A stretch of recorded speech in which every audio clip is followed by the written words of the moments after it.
Assalamualaikum warahmatullahi wabarakatuh. Sobat sebangsa dan Waalaikumsalam. setanah air. Jumpa kembali dengan saya Hendro Saki dalam program acara Hospod Hendro Saki Podcast. Nah, edisi yang ke-39 kali ini kita akan berbicara terkait dengan laporan dari Profesor Marwan terhadap salah satu penulis opini di AJNN, yaitu Bang Abdul Hanan. Nah, bersama kita telah hadir dua orang narasumber. Yang pertama Bang Juli Amin, Korwil Aji Sumatera. Assalamualaikum Bang Juli. Waalaikumsalam Mas Hendro. Gimana kabarnya Bang? Sehat? Alhamdulillah sampai hari ini masih sehat. Cuaca yang panas ini membuat kita lebih sehat. Dan kasus ini ada mengikuti Bang ya? Selalu. Oke. Jadi mulai dari Nah, laporan. narasumber kedua kita nih Bang Abdul Hanan nih, yang hari ini banyak mendapat sorotan lah dari berbagai pihak, dan informasi terkait dengan Bang Hanan ini. Nama lengkapnya Tengku Abdul Hanan. Assalamualaikum Bang Abdul Hanan. Waalaikumsalam warahmatullahi wabarakatuh. Oke Bang, apa kabar Bang? Alhamdulillah sehat. Ini kemarin informasinya udah diperiksa Polda ya? Alhamdulillah sudah. Lancar Bang ya? Semuanya 12 pertanyaan. 12 pertanyaan. 12 pertanyaan. Oke, yang pertama mungkin ke Bang Juli dulu nih Bang. Ini Bang Hanan itu kan menulis opini dia di media cyber AJNN. Nah, kemudian tulisan Bang Hanan ini dilaporkan pakai delik Undang-Undang ITE. Nah, ini gimana Bang sebenarnya? Mungkin saya buka agak jauh dulu ya. Oke. Ini tentang kredibilitas seseorang yang melaporkan gitu. Karena kalau dari yang kita baca, yang melapor ini kan seorang profesor, rektor. Profesor, rektor. Jadi mungkin ada pihak yang menyebut bahwa media itu kebal hukum, tidak bisa dilaporkan dalam berbagai kasus ITE, contohnya ITE. Tapi tidak seperti itu maksudnya. Yang kita mau sampaikan di sini bahwa mestinya sebagai seorang rektor itu paham dengan undang-undang pers, mana yang bisa dilaporkan ke kepolisian dan mana yang bukan. Ini dulu nih, karena sudah jelas setiap baik opini, editorial atau apapun bentuknya yang sudah naik di sebuah perusahaan pers itu merupakan produk pers.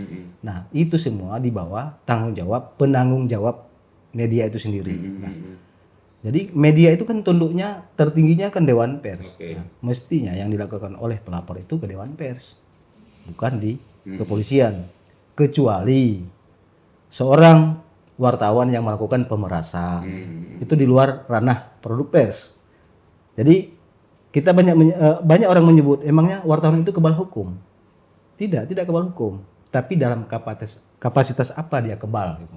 Ini kan tentang produk pers. Nah, setiap produk pers tunduknya ke Dewan Pers, bukan ke polisi. Ini aja kesalahan yang ada. Nah, Artinya laporan itu salah alamat. salah alamat. Makanya saya mengatakan tadi, ini kan soal kapasitas ya.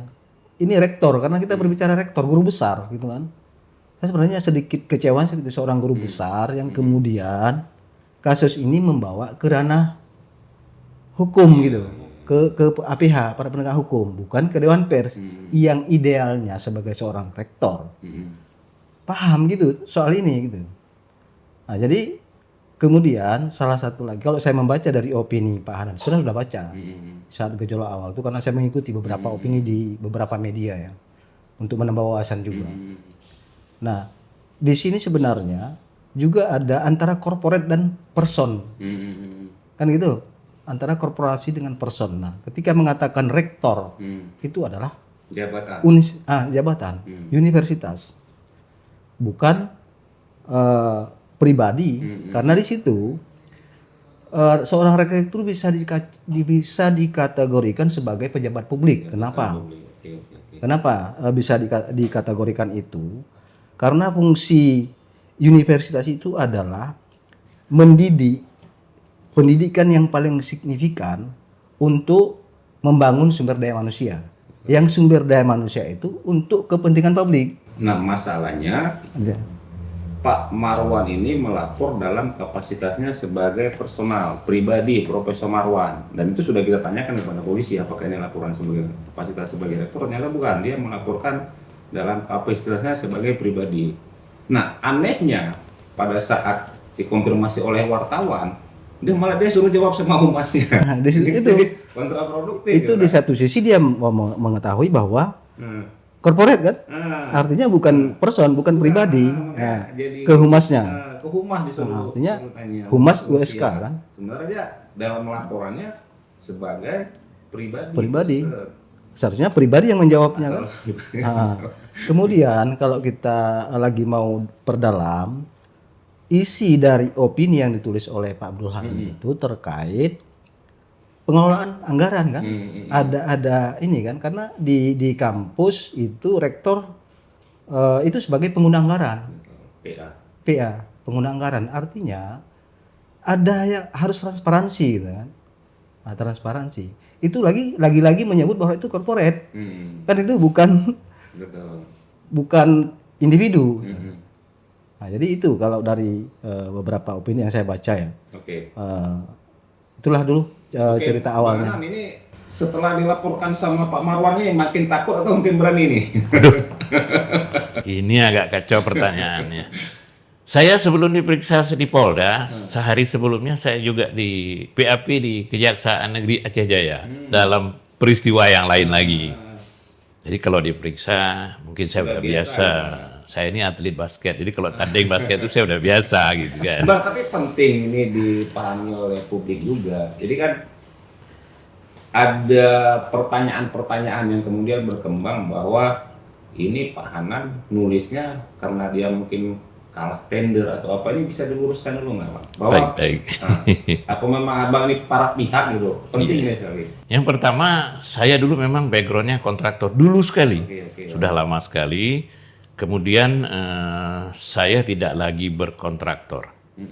Kira-kira udah 20 tahun.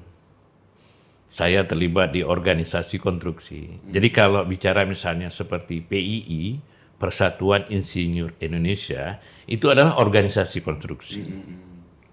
Nah, kalau saya saat ini menjabat sebagai Sekretaris Jenderal Dewan Pengurus Nasional di Jakarta. PII. Bukan, Ikatan Tenaga Ahli Konstruksi Indonesia. Ya, sama seperti PII. Hanya bedanya Pak Marwan hanya skopnya provinsi, saya skopnya nasional. Itu bedanya.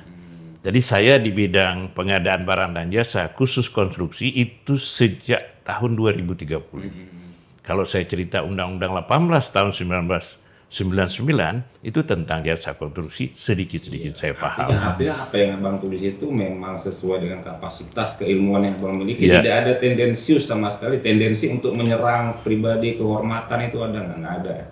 Saya kan kemarin juga ditanya oleh penyidik, Bapak kenal Pak Marwan? Enggak. Memang saya nggak kenal. Bapak kenal Pak Taufik Saidi? Oh kenal. Saya 2008 sampai 2012 kami bersama di Lembaga Pengembangan Jasa Konstruksi Provinsi Aceh. Iya dulu. Kemudian 2012 ke atas kita sudah nggak pernah ketemu lagi. Kalau Suryadi nggak kenal sama sekali. Memang saya tak kenal wajahnya. Saya dalam membuat opini menulis bukan hari ini, bukan dalam peristiwa rektor, tapi sudah banyak tulisan saya.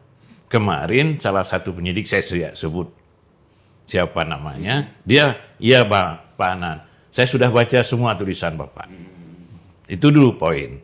Yang kedua, saya ini menulis berdasarkan data. Ada data, karena sedikit saya paham tentang aturan, maka saya tulis. Ada kejanggalan, saya tulis. Maaf, saya pernah menulis tentang bagaimana mengkritisi Kejaksaan Negeri Aceh Besar. Saya pernah menulis dan mengkritisi Kejaksaan Aceh Timur. Artinya lembaga aparat penegak hukum pun saya kritisi. Tapi mereka tidak pernah melaporkan saya. Yang abang tulis itu sebenarnya apa yang membuat mereka marah gitu langsung, sehingga harus mereka berpikir melaporkan abang? Iya kan begini. Kalau saya membuat opini, maka ada kejanggalan dari para peristiwa ini. Coba nanti kita perhatikan sama-sama. Pertama, saya pernah menulis opini, dijawab dengan opini. Nanti bisa dicek di AJNN. Jadi saya tidak menyebut nama orangnya, saya hanya menyebut inisial, saya mengkritisi saja. Tapi bukan dia khusus, banyak. Kemudian dia menjawab lagi dengan opini. Oh, ini berarti ada makan sekolahan. Menurut saya nih, ini makan sekolahan. Satu, kenapa dalam peristiwa opini saya ada 8, tidak satu pun dijawab dengan opini? Satu, itu jadi pertanyaan kita. Dua, setingkat rektor yang membawahi banyak kampus, banyak profesor, banyak doktor, kok nggak ada yang muncul ke permukaan? Ini 2 tanda tanya yang menjadi pertanyaan besar kita. Kenapa? Nah, yang ketiga, dijawab opini hanya dengan statement bahwa kami ini PTNBH dan otonom, mengatur sendiri. Betul, pasal itu memang ada. Tapi pasal ayat 2-nya menyebut harus berdasarkan mengikuti peraturan yang berlaku. Jadi dia tidak berdiri. Saya hanya ingin semakin dalam saya masuk dan saya lebih bersemangat lagi hari ini setelah kemarin saya diperiksa. Makin semangat nih melawan. Saya ini kan bukan Bukan, siapa-siapa. maksudnya makin semangat untuk apa nih? Makin semangat untuk melawan, makin semangat untuk membuka persoalan ini, kotak Pandoranya, atau semakin semangat? Ya artinya dengan saya menulis kembali ini. Oke. Semangat untuk buat opini lagi nih. Saya menulis ini dalam perspektif regulasi. Kenapa saya menyebut bahwa kebijakan itu harus saya buat ini sistemik kejahatannya. Sistemik. Sistemik itu kenapa? Mereka melumpuhkan dulu regulasinya. Peraturannya dilumpuhkan dulu. Jadi peraturan pemerintah nomor 38 tahun 2022 tentang PTNBH itu yang bertanggung jawab penuh adalah rektor. Dari perencanaan sampai penganggaran sampai di sana rektor semua. Baca kembali nanti PP nomor 14 tahun 2014 tentang perguruan tinggi juga disebut rektor. Kemudian seperti yang disampaikan ketua tadi bahwa sebagai rektor dia pengguna anggaran. Kita baca Perpres 16 2018 Junto 12 2021 tentang pengadaan barang dan jasa. Iya, dia sebagai pengguna anggaran. Nah, di mana persoalannya muncul? Kita baca peraturan rektor yang kata mereka bahwa ini otonom, mereka bisa mengatur sendiri. Oke? Sebelum masuk ke situ, saya jelaskan dulu. Kenapa harus diatur lagi dengan peraturan rektor? Pertanyaannya, apakah peraturan presiden loh nih yang buat, yang diatur dengan skop nasional, apa yang belum diatur? Kira-kira apa yang belum diatur? Pertol apa istilahnya? Iya, kenapa pertol itu apalagi? Karena semua segmentasi sudah diatur. Detail. Diatur secara detail oleh peraturan setingkat presiden, berlaku secara nasional. Tiba-tiba kita butuh peraturan rektor. Sedangkan peraturan rektor, kalau kita baca Undang-Undang 12 2011 tentang pembentukan peraturan perundang-undangan pasal 7, hierarki hukumnya tak ada peraturan rektor. Karena paling atas Undang-Undang 45, Undang-Undang, Perpu, PP, Perpres, paling rendah dia peraturan kepala daerah. Di mana duduk peraturan rektor? Itu dulu. Jadi saya tidak sentimen kepada Marwan, saya tidak sentimen kepada Taufik Saidi, dan kepada Suryadi. Mungkin kalau mereka cewek, saya yang agak sentimen. Ini cowok pula lagi. Kita juga sudah menghubungi Pak Marwan untuk kita ajak terlibat dalam diskusi ini. Jawaban beliau tidak sempat karena berada di luar kota. Nah, jadi harapannya kita kan sebenarnya kita ingin mempertemukan lah bagaimana versi Pak Marwannya, bagaimana Pak Anan. Tapi upaya kita untuk menghubungi beliau dari sejak hari Jumat kemarin tidak membuahkan hasil. Beliau tidak menjawab ajakan kita. Oke, Bang Juli, ini kira-kira muaranya kemana nantinya, Bang? Kalau kasus ini terus berlanjut? Sebenarnya muaranya ke Dewan Pers, idealnya gitu kan. Artinya gini, di sini yang kita sesalkan ya, kecewakan juga penyidik dalam hal yang menerima laporan. Memang kita akui seorang aparat APH, aparat penegak hukum itu ketika menerima sebuah laporan, mereka harus menindaklanjuti, kita akui. Tapi idealnya, Polri juga tahu bahwa ada MOU dengan Dewan Pers gitu. Bahwa setiap produk pers dilaporkan oleh pelapor oleh masyarakat, maka mereka berkoordinasi dengan Dewan Pers. Maka saya bilang nggak ada muara, seharusnya muaranya itu ke Dewan Pers. Nah, apa yang dilakukan penyidik ketika kemudian menerima sebuah laporan delik pers? Ini kan delik pers ini kan, karena produk pers. Yang mereka lakukan adalah berkoordinasi dengan Dewan Pers untuk meminta pendapat-pendapat, langkah-langkah apa yang kami lakukan gitu. Bukan memanggil penanggung jawab medianya. Ini kan langsung ini. AJNN-nya langsung dipanggil. Langsung dipanggil. Nah, dan saya dengar beberapa media lain lagi. Nah, memang kita sebenarnya apa yang dicari oleh penyidik itu kita bisa menebak, sedang mencari itikat-itikat dari penulis gitu. Nah, tapi itu kan di luar ranah pers. Itu yang bisa menilai frasa, diksi dari sebuah kalimat itu ya ranah pers. Di sana juga ahli bahasa yang dikaitkan dengan bahasa jurnalistik gitu. Nah, gitu kan. Jadi semestinya kalau memang, karena saya dengar kemarin teman-teman yang diperiksa itu hanya interview, namanya BAI ya, berita acara interview. Nah, idealnya itu kita ngobrol, ini kami menerima laporan seperti ini. Nah, ya kemudian bagaimana media yang profesional? Sebenarnya kalau penyidik tahu, sebuah media yang profesional itu jauh lebih malu dipanggil Dewan Pers daripada dipanggil polisi. Kalau media dipanggil Dewan Pers, jarang kali ada berita. Media ini dipanggil Dewan Pers, malu. Tapi kalau dipanggil polisi, itu jadi berita besar. Itu kalau dipahami ya. Karena memahami seorang orang bodoh yang kita ngajari, tapi bukan menggurui ini. Tapi seperti itu, media profesional lebih malu dia dipanggil Dewan Pers. Karena apa? Ujungnya bisa mencabut uji kompetensi dari wartawannya, bisa menurunkan verifikasi faktual medianya itu kan. Itu kan sebuah hukuman yang paling memalukan itu. Dari utama turun jadi 0 gitu kan. Kita mulai lagi dari utama seorang pekerja. Itu yang dilakukan. Jadi itu sebenarnya jauh lebih malu dipanggil Dewan Pers daripada dipanggil polisi. Nah, itu. Jadi bukan kebal hukum. Nah, jadi makanya di situ juga Dewan Pers sebenarnya sudah lebih memudahkan seorang pelapor atas sebuah kasus pers. Itu udah ada di webnya Dewan Pers, itu ada laman khusus pelaporan. Laporkan di situ. Nah, sehingga muncul diskusi-diskusi yang kemudian tidak membawa ranah produk pers itu ke ranah para penegak hukum. Memang kadang-kadang ketika kajian Dewan Pers itu kemudian ranahnya memang harus penegak hukum ya, kita harus mengikuti gitu. Ya mungkin ini kali Pak Taufik Saudi ini kan udah pernah memenjarakan orang lewat undang-undang ITE. Iya betul. Udah pengalaman ya. Dia ada pengalaman. Nah, ini mau dicoba nih sama dari WhatsApp malah. Nah, dari WhatsApp ada WhatsApp. Karena Profesor Taufik Saidi kan udah pernah punya pengalaman memenjarakan orang pakai undang-undang ITE gitu. Mungkin ini mau diuji coba sama Pak Teguh Abdul Hanan kali ya. bisa jadi, tapi kan pada akhirnya Presiden juga memberi rasi kan, artinya. Pada saat itu Mahfud MD ya.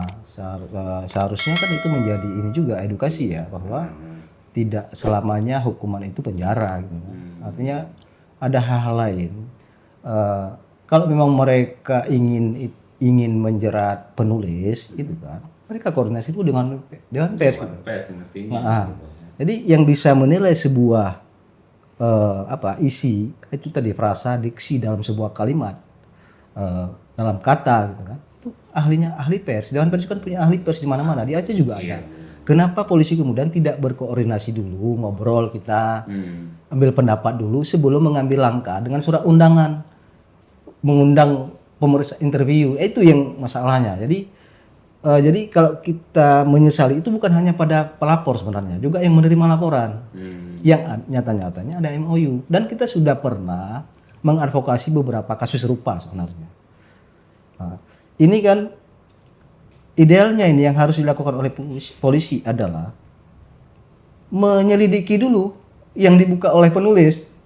kasusnya dulu selidiki dulu. Selidiki dulu. Jika itu benar gimana? Pencemaran nama baiknya. Nah, ada sebuah kasus pers. Ini mungkin nggak usah kita sebutkan. Di Polda juga. Di Polda juga. Jadi kasus menulis penipuan. Kasus penipuan seorang yang besar lah di nasional, orang Aceh. Kasusnya masih di Polda itu, belum SP3. Nah, waktu itu saya masih Ketua Aji Banda Aceh, kemudian ikut mengadvokasi. Ternyata apa yang ditulis itu benar, ditangkap dia di Jakarta yang ini tadi yang disebut diduga menipu itu. Ternyata betul menipu. Nah, itu bagaimana kan akhirnya kan jadi penyidiknya kan jadi ini, jadi lemah kan. Nah, ini juga seperti ini sebenarnya. Kalau memang ada itikat buruk atau apalah, kalau bahasa hukum apa, Pak Endro? Mens rea. Niat jahat. Pikiran jahat kan. Pikiran jahat. Jadi kalau memang ada upaya itu terbuktikan dulu di sana. Kalau itu kemudian tidak benar, ya mungkin mens rea itu bisa diduga. Kan gitu nih. Nah, tapi Bang Hanan nggak punya niat jahat atau apa terhadap itu, memang Abang tulis berdasarkan keilmuan yang memiliki terkait dengan opini itu tadi ya, opini itu tadi. Oh iya, kan saya bilang bahwa saya menulis itu bukan kemarin, bukan dalam peristiwa ini. Boleh dibuka, banyak sekali udah tulisan saya. Bahkan yang saya kritik, lembaga kebijakan pengadaan barang dan jasa yang di pusat pun saya kritik. Karena emang nggak benar. Saya pernah membuat opini bahwa tentang e-katalog, cara negara memfasilitasi korupsi. Pernah saya tulis. lewat opini juga. Lewat opini saya. Ini karena tidak benar makanya Abang tulis. Saya tulis. Dan sanggup saya buktikan ada kejahatan di situ. Terkait dengan yang Abang tulis itu. Ya, di ujung, karena saya punya data. Saya kenapa saya lebih concern kepada regulasi? Karena cara kerja mereka melumpuhkan regulasi. PP 38 yang saya sebut tadi, tanggung jawab rektor. Kemudian di dalam PP 38 bahwa rektor wajib melaporkan kepada wali amanah, apa namanya itu? Majelis Wali Amanah. Majelis Wali Amanah. Segala macam. Sudah kita lihat perpres. Di peraturan rektor, nggak ada wali amanah. Hilang semua. Artinya bahwa ada apa? Jadi rektor pertama tidak punya kapasitas, itu nggak ada tanggung jawab hukum. Tanggung jawab hukum langsung kepada PPK. Ada tulisannya ini. Ada regulasinya, ada pasalnya. Saya tulis sedemikian rupa. Jadi ketika ada pekerjaan pengadaan barang jasa di sana, ini yang diawasi siapa? Kemana wali amanah? Kenapa mereka diam saja? Karena ada produk hukum. Apa produk hukumnya? Peraturan Rektor nomor 54 tahun 2023. Itu dulu lahir. Jadi benar seperti beliau bilang, harusnya polisi masuk dulu. Lihat dalam kolam ikan apa saja yang ada. Yang nggak bisa dimakan yang mana, yang bisa dimakan yang mana. Nah kalau begini, ya diduga bahwa ini berujung kepada kriminalisasi kan. Ketika kita ingin membongkar dalam suatu kejahatan, maka kita yang dikriminalisasi. Oke, saya masuk satu hal. Menurut tulisan saya, di sana total loss. Nggak besar angka, tapi saya sedang tidak bicara angka. Kontraknya itu bertentangan dengan peraturan. Uangnya cair. Kontrak pengawasan. Cair. Isinya tak ada, maksudnya tak ada, tapi kontrak itu bertentangan dengan undang-undang konstruksi, kontrak itu bertentangan dengan perpres, kontrak itu bertentangan dengan peraturan Menteri PU, bertentangan semua. Dan saya sebut total loss. Dan harus saya sebut, memang faktanya begitu. Kalau diminta datanya ada. Pasti saya membuat nomor kontraknya. Saya punya. Ada dugaan atau dugaan apa? Misalnya ada dugaan terjadi tindak pidana. Gitu. Ada dong. Pertanyaannya kan gampang. Tadi saya sudah sampaikan, peraturan presiden apa yang belum diatur tentang pengadaan barang dan jasa. Itu dulu. Sehingga kita tahu. Kalau kita tahu pengadaan barang dan jasa, panggillah ahli-ahli pengadaan barang dan jasa. Apa yang belum diatur? Diatur. Apa pentingnya membuat peraturan rektor? Untuk otonom katanya. Untuk apa? Harusnya kan tidak ada. Bersandar saja kepada peraturan yang ada, aman barang itu. Nah, dengan menghilangkan tanggung jawab rektor di peraturan rektor 54, kira-kira maksudnya apa ya? Itu dulu pertanyaannya. Kemudian dengan tidak memasukkan apa tadi MWA Majelis Majelis Wali Amanah. Wali Amanah sebagai organisasi, lembaga, entitas yang rektor harus melaporkan, tidak dilibatkan. Dia sebagai pengawas. Kalau dalam Perpres disebut APIP, aparat pengawas internal pemerintah. Disebut di dalam dokumen, disebut di dalam Perpres. Kenapa peraturan rektor tak ada? Nah, kira-kira ini mau kemana? Apakah ini tersesat? Atau guru besar ini nggak ngerti, kebingungan, kejedot mungkin? Sehingga nggak tahu arah. Nah, pola selanjutnya dibuat dengan di dalam peraturan rektor disebut DPT. Daftar penyedia. Ya, tetap. Daftar penyedia tetap yang masuk ke dalam tidak objektif. Karena pertama sekali 2023 dia mengacu 2 atau 3 tahun terakhir perusahaan yang pernah ada. Dia melanggar undang-undang jasa konstruksi. Ini bebas. Ini kompetisi. Kan disebut kompetisi. Tender itu kompetisi. Nah, akhirnya di dalam itu seperti dikebiri. Peraturan rektor lain, orang ikut kompetisi. Hak daripada kontraktor, hak daripada perusahaan tidak diberikan. Contoh, tidak ada sanggah. Jadi saya kalah. Tapi hak saya, sanggahnya tidak diberi. Di peraturan rektor tidak ada. Melanggar lagi peraturan presiden. Saya tidak merangkai semua, tapi arah kepada menuju kepada sebuah sistem yang tidak baik, itu yang saya lawan. Itu yang ingin saya buka tabirnya. Agar apa? Kerja polisi nggak payah lagi, udah ada saya gitu. Bro, kalau mau lakukan penyelidikan, saya orangnya, saya bantu besok pagi kalau mau panggil saya. Saksi ahli ya? Jangan. Kalau saksi ahli kegedean. Nah, karena ahli Indonesia harus punya sertifikat. Jalan masuk. Tapi kalau untuk jalan masuknya, saya orangnya. Bersedia memberikan keterangan. Keterangan. Tapi pesan ini, Pak Ketua, harusnya pesan ini kepada Menteri Dikti. Dia harus fokus. Ada tugas di sana dia. Pembinaan, pengawasan. Begitu kan? Ada tanggung jawab. Minimal tanggung jawab moral. Bahwa ada problem di sini. Jangan diam saja. Juga komisi berapa ya? 10 ya DPR RI. Komisi 10 atau 9? Pendidikan. Komisi nggak tahu saya. Iya. Ini harus dibuka. Jangan kita bersandar kepada negeri syariah, tapi perbuatan kita tercela. Dilakukan pula orang-orang yang memakai baju guru besar. Itu problem moral buat kita. Kita menyebut USK itu jantung hati orang Aceh dengan julukan macam-macam. Karena USK itu dibangun dengan darah dan air mata orang Aceh. Ini kan cuman kalau PTNBH sama dengan Amil. Kalau kita bagi zakat fitrah. Ya kan betul kan logikanya. Uang mahasiswa dikumpulin, dipergunakan sesuai senefnya. Untuk A, untuk B, untuk C. Apa Amil boleh ambil? Boleh. Udah diatur kok haknya. Silakan. Kan kita tidak mengkritisi berapa hak mereka. Yang kita kritisi sistemnya salah. Ada faktanya? Ada. Dan saya secara pribadi bersedia dipanggil, diajak ke Kementerian Pendidikan untuk menyampaikan ini. Atau ke DPR RI, ke komisi yang membidangi ini untuk membuka fakta ini. Jangan kita menutup dari dalam. Seolah-olah di dalam baik-baik saja. Gitu ya kan? Betul kan dulu? Kita harus buka supaya ini jauh lebih baik. Kasihan orang tua mahasiswa di kampung pergi ke sawah, kumpulin uang yang banyak, setor, penggunaannya model seperti ini. Gitu. Ini logika-logika kita.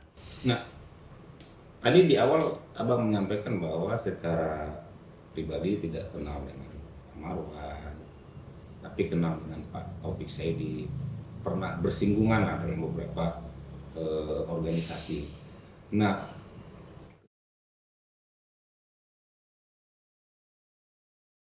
apakah Abang berhenti menulis, berhenti memberikan pendapat, atau terus melakukan akan melakukan perlawanan-perlawanan? Begini, kalau kata perlawanan itu seperti orang mau berperang. Enggak, maksudnya perlawanan-perlawanan lewat melalui tulisan-tulisan atau Kan saya belum pernah berhenti menulis. Belum berhenti beristirahat menulis. Hanya saya mau bilang begini, ada seseorang bertanya, Pak Hanan, seandainya ada pintu perdamaian, gitu kan? Yang pertama saya nggak berperang. Saya tidak melakukan aksi-aksi koboi nembak orang segala macam, tidak. Oh, kalau dibuka pintu damai, welcome aja, ayo. nggak ada persoalan. Karena bukan persoalan pribadi. Pernah dihubungi nggak dengan Pak Taufik atau apa? Belum. Ya? Belum. Nah, malah akhirnya berdasar kesimpulan saya nih, kesimpulan pribadi saya bisa salah, setelah kita masuk lebih dalam terhadap regulasi yang salah, maka saya pikir pendapat apapun dibuat tetap salah. Karena regulasinya salah. Regulasinya bertentangan dengan semua peraturan perundangan. Dan saya, Teguh Abdul Hanan, boleh diundang ke kampus untuk memberi mata kuliah ini. Ingat, BEM Unsiah itu harusnya menjadi pemegang saham tertinggi di Unsiah. Karena orang tua mereka yang membayar. Betul kan? Mereka itu. Jadi kita ini sedang dicekoki oleh sesuatu hal atau pengalihan isu ke tempat yang lain. Nah, itu problem lah buat kita semua. Tapi Bang Juli kan, kalau dari penyidik beberapa kali diskusi kemarin, mereka sebenarnya mendorong ini ke arah perdamaian ya, karena RJ artinya sebelum ini masuk ke wilayah hukum yang lebih apa maksudnya ke wilayah pengadilan, masih ada mekanisme RJ dan itu sangat memungkinkan terjadi gitu. Nah, kalau pandangan Bang Juli sendiri, ini memang dulu ini tidak bisa dipaksakan ya untuk menjadi sebuah kasus ITE. Tidak, artinya gini, mau putusannya RJ atau apapun itu kan berarti sudah pengakuan. Sebuah kasus itu di RJ, kayak gitu. Nah, jadi cuman penyelesaiannya aja yang di restorasi justice, artinya perdamaian kedua pihak. Tapi secara pengakuan sudah bahwa ini ITE, gitu ITE, kan? tapi istilahnya berdamai. Nah, kita yang mau kita sampaikan di sini ke penyidik bahwa tidak layak ditangani ke penyidik, gitu, bukan ITE. Ini produk pers, orangnya Dewan Pers. Nah, terserah apa mungkin RJ dengan Dewan Pers. Itu lain cerita. Oke. Ini soal pengakuan ya. Sebenarnya kita kemarin dari media yang dipanggil itu bisa tidak hadir karena kan delik yang berbeda. ITE itu kan di medsos. Terlalu unik kalau di media. Facebook misalnya, Facebook. ITE. Di grup WhatsApp misalnya, itu kan ITE. Tapi ketika ke media yang profesional itu jadinya produk pers kan itu yang perbedaan di sini aja yang belum matang ya di teman-teman penyidik dan juga mungkin seseorang yang melaporkan kasus ITE itu. Artinya Bang Hanan sebenarnya nggak bisa dibidik pakai undang-undang ITE. Tidak bisa karena opini dia itu dinaikkan di media yang kredibel gitu, bukan di medsos beliau. Tapi kalau di medsos bisa jadi ini sehingga tidak terjadi itikat tadi, mens rea tadi. Dinaikkan di media. Artinya gitu kan? Dikirim ke media. Nah, soal media hanya punya kewajiban mengedit ketika ada kalimat yang salah tapi tidak keluar dari substansi biasanya kan. Kemudian tidak menaikkan. Nah, ketika media itu sudah berani menayangkan sebuah opini yang dikirim oleh seseorang dari luar yang dengan jati dirinya, biasa kan ada identitas ya, kita minta kalau bagi penulis opini. Setelah dia kaji bahwa ini ideal untuk sebuah opini di media saya gitu, tayangkan. Makanya jadi tanggung jawab nayangkan. Sebenarnya hampir mirip, cuman kalau ini kan sudut pandang penulis dari luar redaksi. Nah, gitu. Mirip juga dengan tugas wartawan. Wartawan kan fungsi dia kan mencari, menggali, membuat, melaporkan ke redaksi. Nah, begitu naik tidak naik itu adalah tugasnya redaksi. Nah, begitu kemudian jadi berita bukan lagi milik wartawan. Nah, sekarang kan banyak yang melaporkan wartawan. Makanya saya sering kritik itu. Wartawan tuh jangan dilaporkan. Apa tugas dia? Jadi kadang juga penyidik belum sampai segitu. Apa tugas wartawan? Mencari, menggali, membuat, melaporkan. Maksud melaporkan itu ke redaksi, ke email. Begitu juga penulis opini kan, dia mengirim ke email, lalu kita kaji kan ngantri itu. Nah, di media bekerja mungkin di popularitas juga ada yang ngirim opini antri, ada dosen ini kan, ada yang lagi ngambil apa S2-nya mungkin, kajian-kajiannya kemudian dikirim, antri di situ. Nah, kita akan baca satu-satu. Nah, kemudian ini kita tayangkan. Nah, disitulah tanggung jawab tadi, penanggung jawab udah betul. Nah, tapi yang masalahnya ketika memanggil kemudian penyidik memanggil dalam kasus ITE. Nah, makanya seharusnya yang dilakukan itu koordinasi dengan Dewan Pers ketika menerima sebuah persoalan seperti ini, yang kejadian ini, produk pers ini. Itu, jadi banyak sekali wartawan dilaporkan. Ya, artinya kalau seperti itu Bang Anam nggak bisa dia harusnya, karena dia pakai undang-undang itu, sementara yang dia hasilkan kan produk pers. Kita udah sepakat bahwa opini itu ada produk pers. Sementara dia dipanggil undang-undang ITE. Ini gimana? Ya, itu artinya di sini ini kalau memang dipaksa. Boleh nggak dia nggak hadir atau apa? Kalau segini, dia nggak mau gitu. Iya, sebenarnya ini kan tidak perlu lagi penulis karena penanggung jawab di media aja. Kan gitu, penanggung jawab di media kan menayangkan. Jadi makanya kemarin itu mungkin ada wacana ini mencontohkan, maksudnya gimana mencontohkan ya, mengambil bersama-sama 55 ayat 1 ke 1 gitu kan. Nanti mau diambil Pak Hanan bersama-sama dengan media A, kan itu, kan itu udah delik hukum kan seperti itu. Mungkin mau ditarik seperti itu, tapi kan nggak bisa. Makanya saya bilang tadi, karena tadi ini sudah produk pers, maka mereka koordinasi dengan ini. Nah, untuk mengkaji adanya itikat tadi, mens rea tadi yang disebut bahasa hukum itu dikaji juga di orang Dewan Pers kan mengkaji juga, karena akan ketahuan kita di pasal 3 udah disebut kan, tidak boleh tendensius kan gitu, bla bla bla. Kemudian di pasal 4 nggak boleh bohong, berita bohong, nah itu. Nah, jadi kaji ada nggak kalimat tendensius gitu kan, kajian.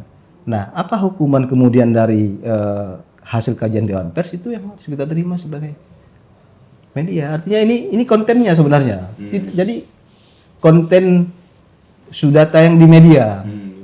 Udah jadi produk nih. Udah di produk. Jadi makanya Pak Hanan sebenarnya sudah benar menurut opini itu dikirim di media, tidak di Facebook. Dari ini aja sebenarnya sudah kelihatan bahwa tidak ada itikat buruk. Nah, kalau dia itikat buruk kan di medsos, Facebook dikirim ke WhatsApp mungkin kan, tapi ini dia dibidik pakai undang-undang ITE. Nah itu dia. Nah itu ya. Jadi ketika kemudian yang ditulis itu naik di media, itu kan berkait itu. Makanya saya bilang Junto 55 ayat 1 ke 1 biasanya begitu. Bersama-sama telah melakukan penyiaran atau lah pokoknya lah, menyebarkan lah gitu. Jadi tersangkut ya. Nah, ketika kemudian ada perusahaan media, makanya kajiannya dulu ke Dewan Pers. Nah itu yang tidak dijalankan maksud saya. Yang tidak dijalankan oleh APH.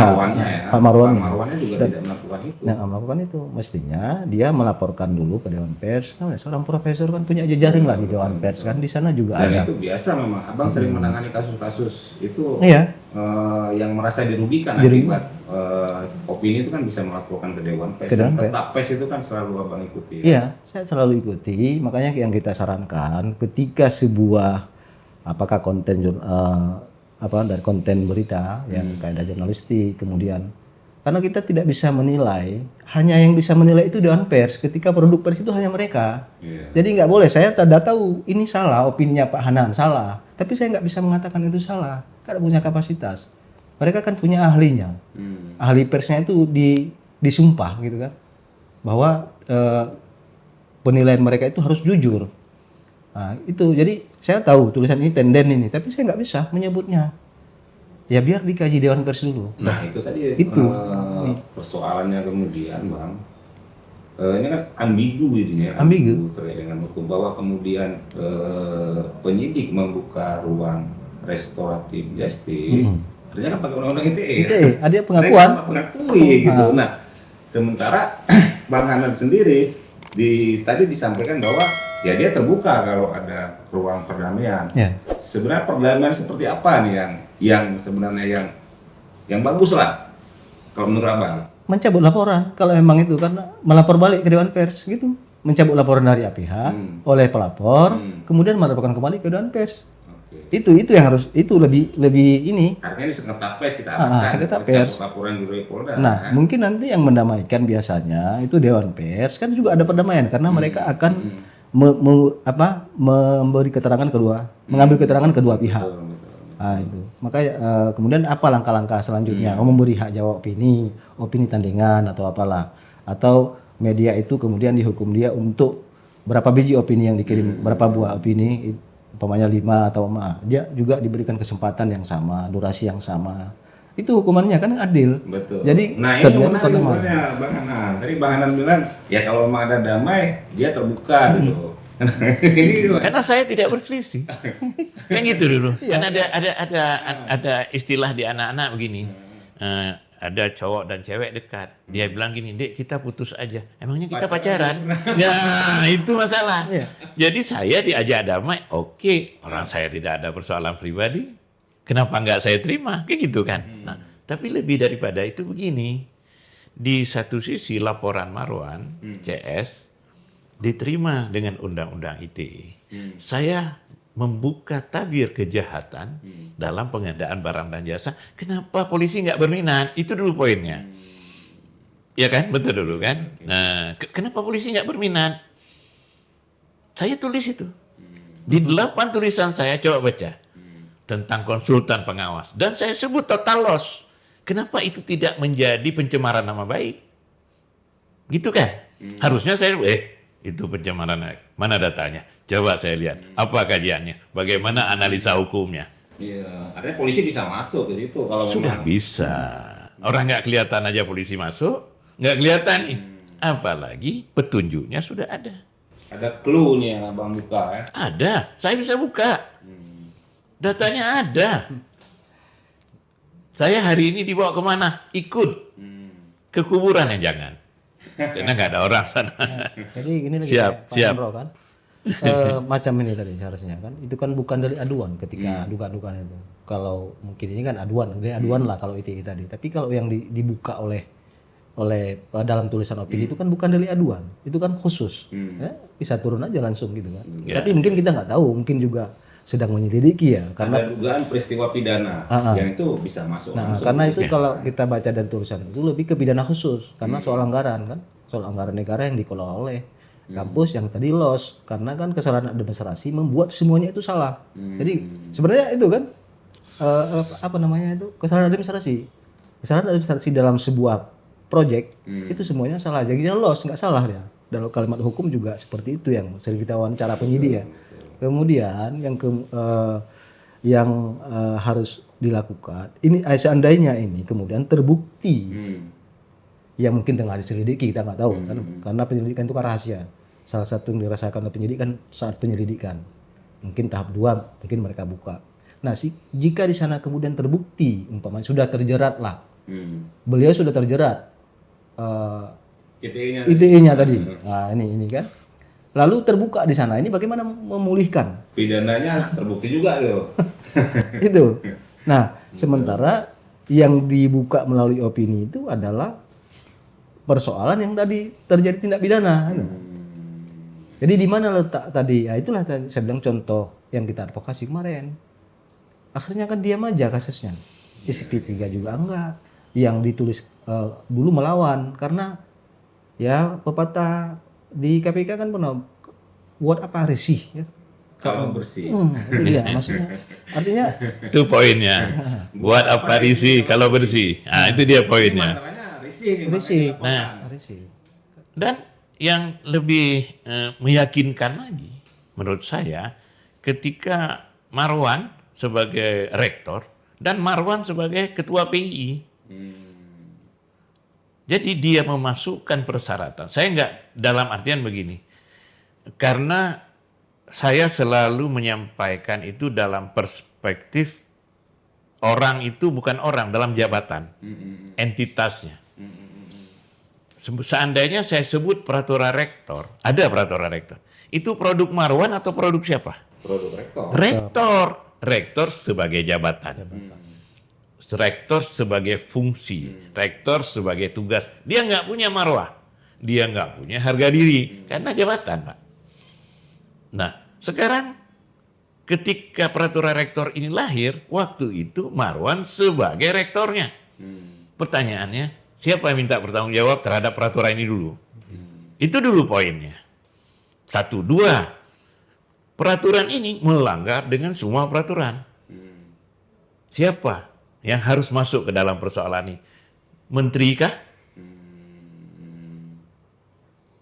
Wali amanah, majelis wali amanah kah? Harusnya majelis wali amanah. Tapi majelis wali amanah sudah dikebiri, tidak dilibatkan dalam barang dan jasa.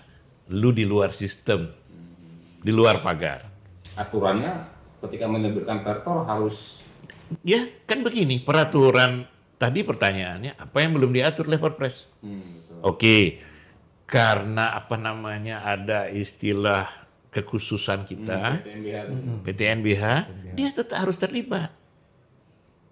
Karena di PP 38 peraturan pemerintah disebutkan bahwa rektor melaporkan kepada majelis wali amanah. Semua. Tapi justru wali amanahnya dibuang di peraturan rektor. Tanggung jawab rektornya tak ada. Nah, Artinya gini, yang lagi diungkap ini adalah hak publik, bukan hak privasi. Mungkin itu tadi ya. iya. Nah, kan Marwan juga di dalam situasi ruang besar itu ada Marwan sebagai ketua PII, Persatuan Insinyur Indonesia. Kemudian persyaratannya dimasukkan ke dalam dokumen tender. Ada dokumen awal, dokumen pemilihan, ini aturan main, 3 hari berubah. Tanpa dasar hukum, tanpa penjelasan dirubah 3 hari. Dari dokumen A ke dokumen B. Memasukkan persyaratan IPM. IPM itu produk PII. Pertanyaannya, IPM itu boleh nggak? Nggak boleh. Karena PII itu bukan undang-undang yang dimaksud untuk kegiatan pengadaan barang dan jasa bidang konstruksi. Nah, karena mereka tahu yang punya sertifikat IPM itu orang-orang PII, maka patut diduga perusahaan yang memiliki ada 2, itu kan teman mereka. Logika kan? Maka kita akan menyasar kemana-mana nih. Dan yang lebih konyol lagi, itu pemenang hanya membuang dari HPS cuma 1,43%. Nah, ada apa? Sedangkan dalam peraturan Tipis sekali buang ya. tipis sekali. Dia maksimal kontraktor itu kita dapat bisa mendapatkan profit sekitar paling banyak 15% ke bawah. Tidak lebih. Tapi kalau dengan pola begini, bagaimana caranya? Audit forensik lengkap. Tapi bagaimana kita menyampaikan? Saya ini pemerhati pengadaan barang dan jasa kan cuma jerit-jerit di media nih. Nah, tapi untuk membuktikan, ajak saya ikut. Kemana dia ajak? Saya ajak. Mau dia ajak ke Kemendikti, saya ikut. Saya bawa berkasnya semua. Mau dia ajak ke DPR RI, saya ikut. Dan saya berharap bahwa saudara-saudara kita di DPR RI, di DPD mendengar diskusi ini dan menarik mereka untuk membenahi. Kita sedang tidak ingin membunuh orang. Kita tidak marah kepada orang. Ini ada sistem yang salah. Diperbaikilah, ya kan? Jadi kritikan yang abang Ya. sampaikan itu justru untuk Masukkan ya. Masukkan, memperbaiki. Peraturan rektornya ganti. Nggak perlu itu, menurut saya. Oh, mereka berdalih bahwa ini sudah melalui mekanisme ada LKPP. Emang LKPP itu setengah dewa kan? Enggak. Saya pun kalau diajak berdebat sama orang LKPP, saya ikut. Orang pertama saya ikut. Dan saya pertama yang protes sama dia. Kenapa lu diam aja? Ya, mana peran dan fungsi lu gitu kan? Itu lagi kembali ke laporan namanya. Siap. Ini kan privasi sifatnya ya. Sementara dari isi opini yang saya baca ya, ini sih pengalaman saya, bukan ahli pers ini kan, tapi kajian kita itu kan lebih ke hak publik. Makanya di diri seorang rektor itu kan ada privasi, hak publik di situ. Jadi kalau umpamanya soal pagar di sekeliling rumah mungkin itu mungkin hak pribadi kan gitu.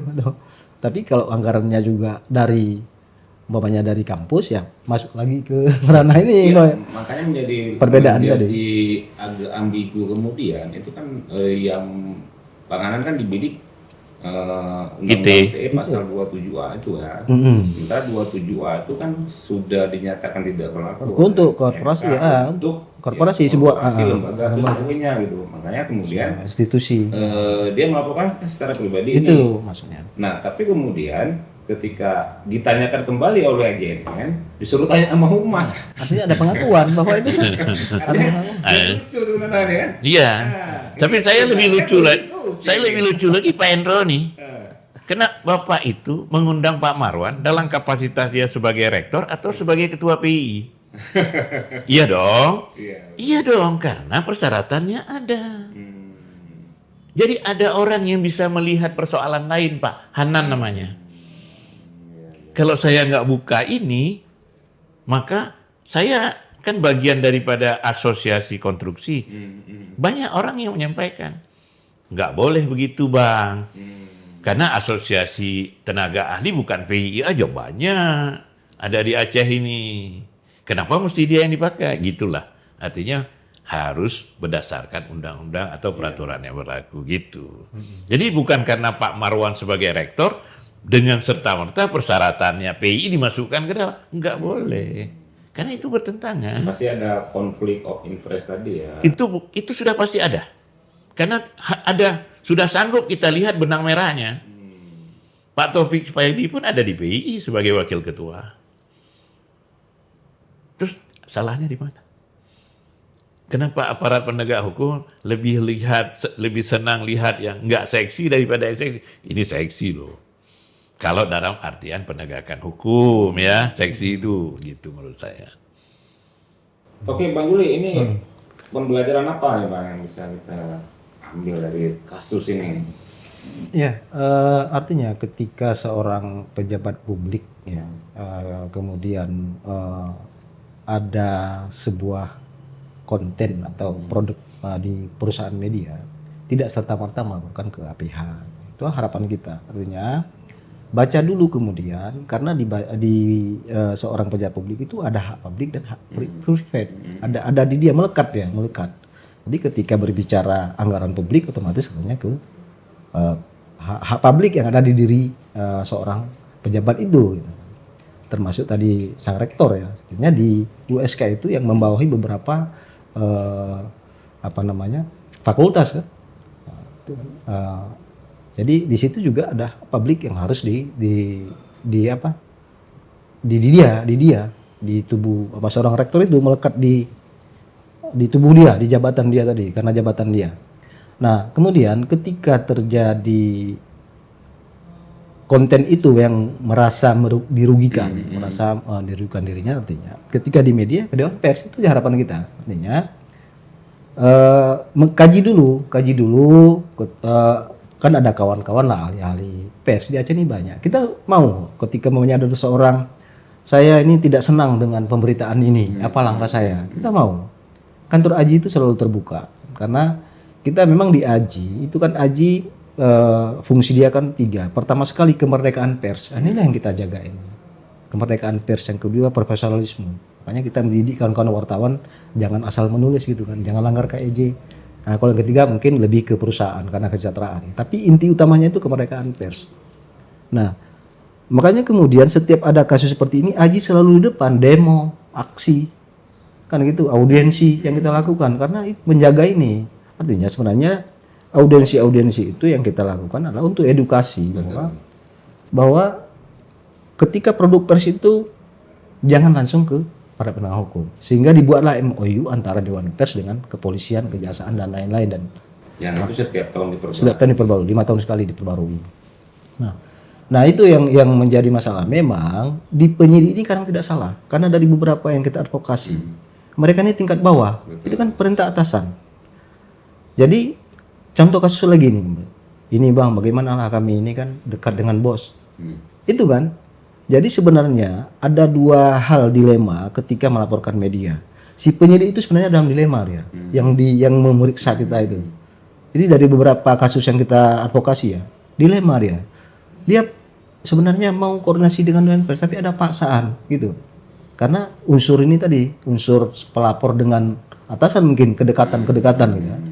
Nah, dugaan kita seperti itu.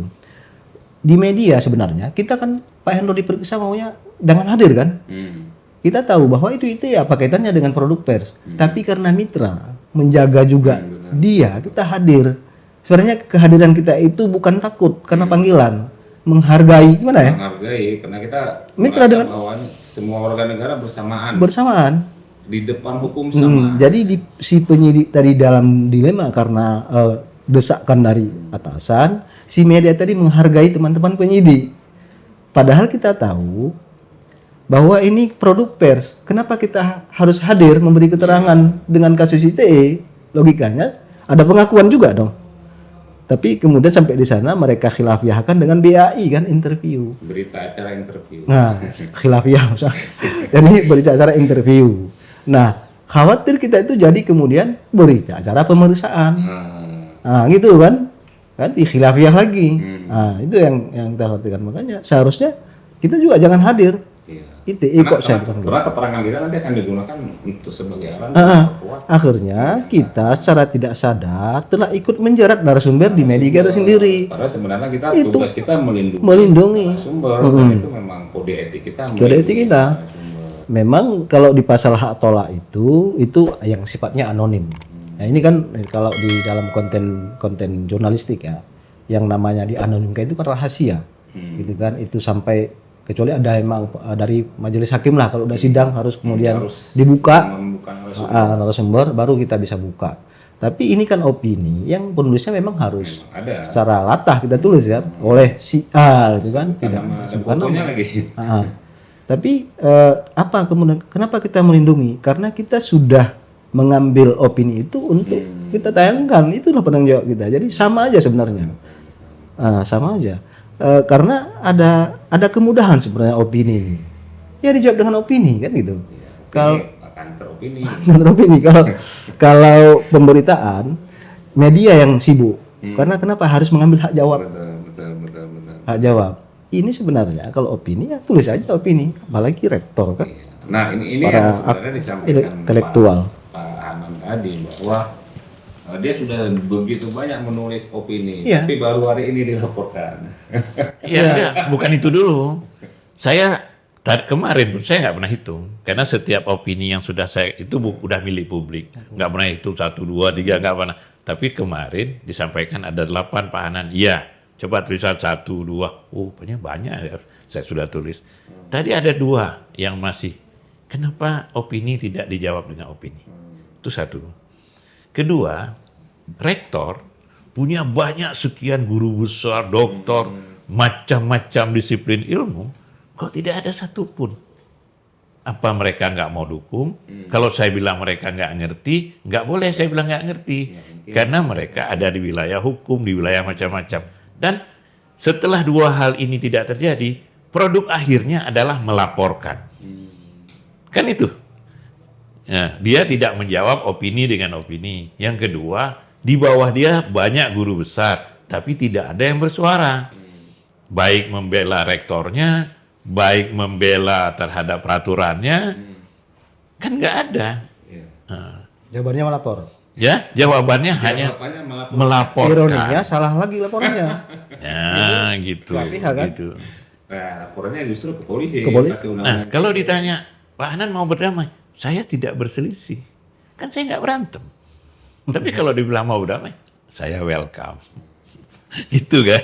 Maksudnya sebagai pribadi. Tapi kalau saya nggak Ini berselisih. syarat misalnya perdamaian harus cabut laporan dulu baru berdamai. Seperti saran Bang Buli. Bukan, iya.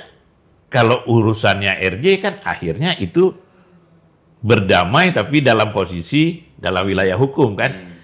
Hilangnya kasus hukum, akhirnya masuk ke wilayah pada musyawarah mufakat. Kan begitu. Tapi seperti beliau tadi, Ada pengakuan. ada pengakuan bahwa ada kesalahan di sana. Nah gitu. Ya kalau RJ artinya memang ada salah, makanya tetap salah menggunakan undang-undang ITE. Nah, itulah. Maksud Bang Yudari sebenarnya solusi yang sama-sama terhormat. Solusi sama-sama terhormat, laporannya Cabut. dicabut, kemudian berdamai gitu. Atau kalau nggak mau berdamai, lapor ke Dewan Pers gitu. Cabut, laporkan ke Dewan Pers. Kan saya tidak dalam posisi keduanya. Betul. Saya tidak dalam posisi keduanya. Oke Bang, apa nih pembelajaran yang menarik yang Abang dapatkan nih dari sekian banyak Abang nulis, sering nulis kemana-mana, kok hari ini baru dilapor. Saya- Dan itu oleh kawan sendiri pula. Pak Taufik teman. Enggak teman saya. Saya pernah kenal. Pernah kami satu organisasi. Oke. Ya, tapi kalau saya bilang teman nanti seolah-olah kayak TTM gitu. Teman tapi mesra. Pembelajarannya apa Bang? Pembelajarannya begini. Terus terang saya secara pribadi ini shock. Sok ya. Shocknya begini. Saya pengadaan barang dan jasa ini saya sudah belasan tahun menggelutinya. Kemudian selama ini yang terjadi di provinsi ada, di kabupaten kota ada, semua ada. Tapi hari ini terjadi di perguruan tinggi. Jubahnya profesor. Bagaimana tidak terenyuh? Seharusnya integritasnya lebih. Integritasnya besok, hari ini, besok, dan yang sudah ada, kita menitipkan anak-anak ke sana. Kira-kira kalau besok ditanya sama anak-anak kita gimana? Kita harus menjawab. Kan artinya pukulan itu bukan ke mereka saja, ke kita juga. Itu tamparan buat kita loh.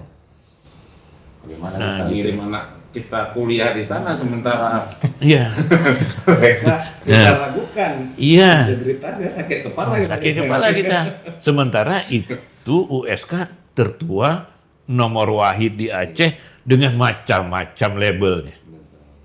Bagaimana sekarang? Harus kita sampai. Itulah yang membuat saya paling shock. Nah gitu. Tidak ada urusan sama proyek, tidak ada urusan dengan semua itu. Nah. Siap. Baik, Pak Anan, Bang Juli, terima kasih atas kehadirannya. Terima Sama-sama. kasih, Pak Indro. Assalamualaikum warahmatullahi wabarakatuh. Waalaikumsalam. Salam.